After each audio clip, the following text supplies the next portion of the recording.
think most East Asian countries are facing two similar conditions. One is a rapidly aging population coupled with declining birth rates, leading to a shortage in labor and care. And secondly, the population in this region is relatively ethnically homogeneous. So most countries have maintained very strict immigration policy. Taiwan and Japan both face similar problem. But they have come up with very distinct solutions in terms of the employment of migrant care workers. In Taiwan, it started to recruit migrant women from the Philippines, Indonesia, and Vietnam since 1992 for care workers. And these migrant care workers are placed as guest workers. That means they can only stay for a short while and they don't have access to become permanent residents or citizens.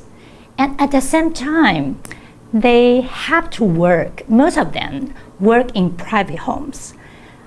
They are expected to play the role of surrogate family. By contrast, Japan has been very hesitant to recruit migrant care workers until very recently. In 2008, it signed equal partnership agreement with the Philippines, Indonesia, and Vietnam to recruit nursing candidates and care worker candidates. So these migrant workers are perceived as professional English making. That means they have to go through training in Japan and they are expected to pass professional certification exam and then stay to work in Japan. So the rhetorics in these two countries are very different. In Taiwan, the family analogy is often used to describe this migrant worker, like we treat them like one of the family.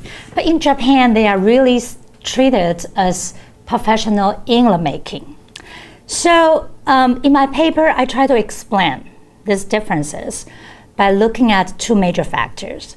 One is what migration scholars call care regime, or simply you can say how society perceives what good care is and who should provide it. And the second factor is migration regime, or a society, how it look at the difference between foreigners and nationals, how we should treat foreigners in terms of the entry and employment. So when we looked at Taiwan, the care script is really follow the model of familism. That means family members are supposed to be the ideal agents to take care of the elderly. So the employment of migrant care workers is kind of compromise to maintain the facade of three-generational cohabitation. Well, at the same time, because right now the daughter-in-law just don't have the time or are not willing to take care of their parents-in-law. So this is like the old tradition, but in a new way. In Japan, the care script has been changed quite a bit. Although in Japan, family members still take a big chunk of work to take care of the elderly, but since the implementation of Long-Term Care Insurance Act in 2000, the long-term care insurance in Japan provides service rather than cash. This is different from the Korean's case. So gradually, it is professional workers who are expected to play the role of caregiver instead of family members. And also in terms of migration regime, Taiwan and Japan are quite different. Taiwan, because the contentious relationship between Taiwan and Japan, Taiwan actually do not prefer ethnic similarity because it would be too easy for them to become part of us. The market, the visible difference, the visible ethnic difference of South Korean workers, on the other hand, becomes a good way to mark the difference between national and foreigners. In Japan, however, this is also similar to South Korean. Ethnic similarity is preferred to ethnic difference. So they prefer to hire someone with sufficient knowledge of Japanese language and culture to take care of the elderly. So that's why they require people with nursing background, but they have to go through a training program, acquire knowledge with the language and culture.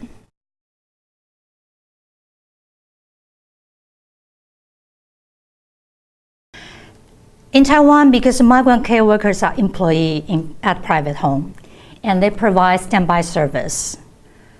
So their jobs often fills the category of domestic workers and care workers.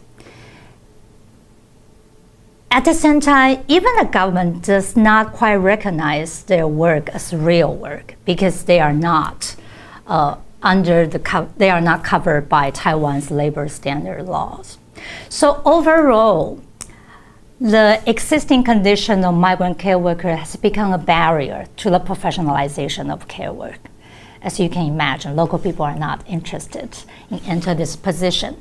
So it just kind of reinforce care work as informal, substandard, undesired job. In Japan, things are a little bit different because these EPA workers are treated as professional. They have nursing background, and they will receive equivalent salary and working condition once they pass the certification exam. However, like I mentioned earlier, because the care culture in Japan emphasizes so much the cultural dimension of it. So this EPA migrants workers are treated as what I call professional others. Even they are professional, but they are considered, their ethnic difference make them incapable to play the role of professional workers.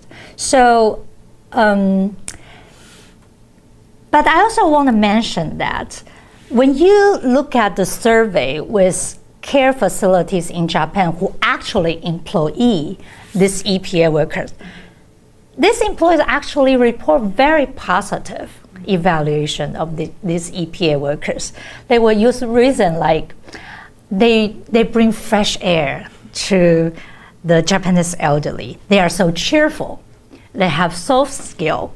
They are very pleasant. They have pleasing personality.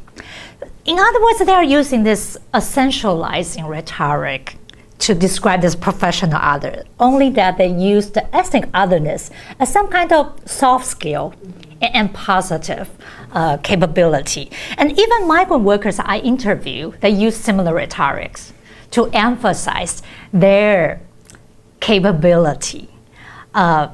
They will describe themselves as something positive, like they can add some personal intimacy to Japanese workplace that they criticize as over standardized or bureaucratic.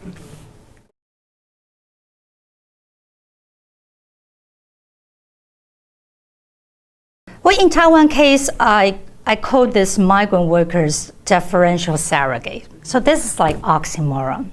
You are, on the one hand, you are welcomed into the private domain of home, but you are placed in a very vulnerable condition of disposable labor.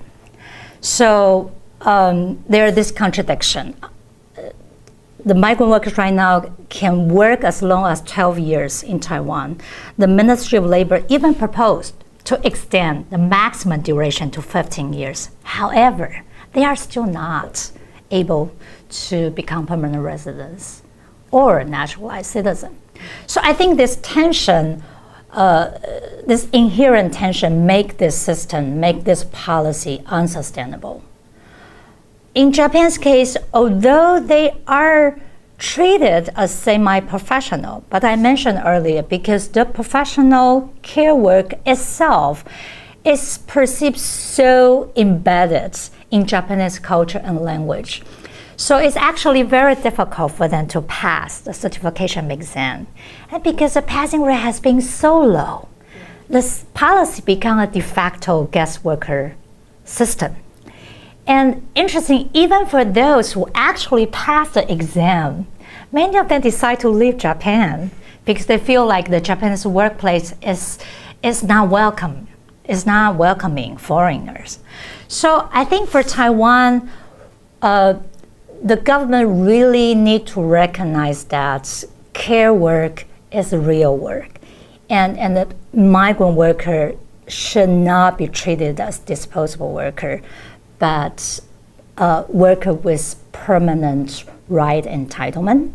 And in Japan's case, I think we really need to come from the situation that care work has different shades and way, and the overt emphasis on Japanese care and language could only become a barrier to the provision of quality care.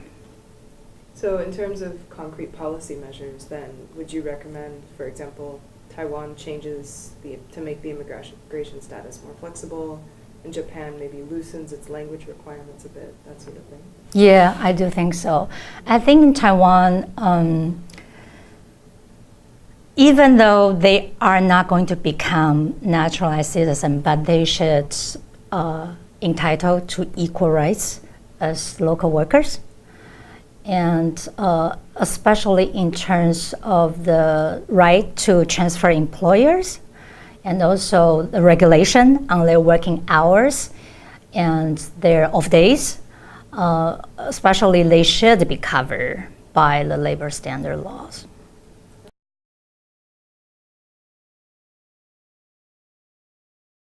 Well, based on my understanding, the care culture of South Korea is also very similar to Taiwan. It follows the model of familism. Family members, especially female family members, the daughter-in-law, are expected to take care of the elderly. In terms of migration regime, Japan is more similar. Korea is more similar to Japan. It prefers ethnic similarity to ethnic difference. That's why Korean Chinese, Chaozhenzhou, has been the major source of labor in terms of care work. So I think I have probably 3 points to offer. The first one, in terms of care culture, I think what we can learn from both Taiwan's and Japan's case is that when we outsource care work to non-family member, it does not necessarily diminish the quality of care. In some cases, it actually improves the quality of care. For example, adult children can develop a network of cooperation with a migrant care worker. And also, in some cases, I actually noticed that the elderly actually feel more comfortable to receive hand-on care from non-family member. For example, helping with toilet or bathing. Aging parents would actually feel awkward or embarrassed to receive such care from their own children. The second thing, in terms of the ethnic difference of migrant care workers, from looking at the cases of Taiwan and Japan, we also find that the ethnic difference of migrant care worker can also become a plus, not necessarily a minus in terms of the quality of care.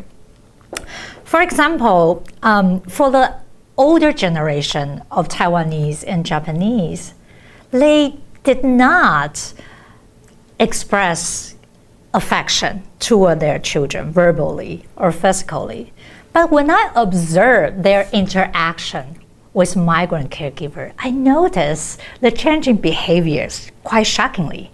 For example, a Filipina would kiss the cheek of a grandma or hug them tightly, saying, "I love you." And the grandmother will probably say in broken English, "I love you too." And that's very interesting because in this case, we actually see that the market-based relationship across ethnic difference can actually produce new forms of intimacy that is not constrained by the cultural tradition. So I think the multicultural exposure could actually bring new ways of intimacy and emotion, and that can be a good thing for South Korea too. And finally, I want to talk about the regulation or the institutionalization of care work. I think it's very important we recognize care work as real work. That means we should offer care workers with sufficient labor protection. And also I think it is important we see care work as a real profession, and we should try to see care as a public and social responsibility rather than a family duty burden on women, nor to see it simply as some kind of class privilege only wealthy families are able to purchase in the market.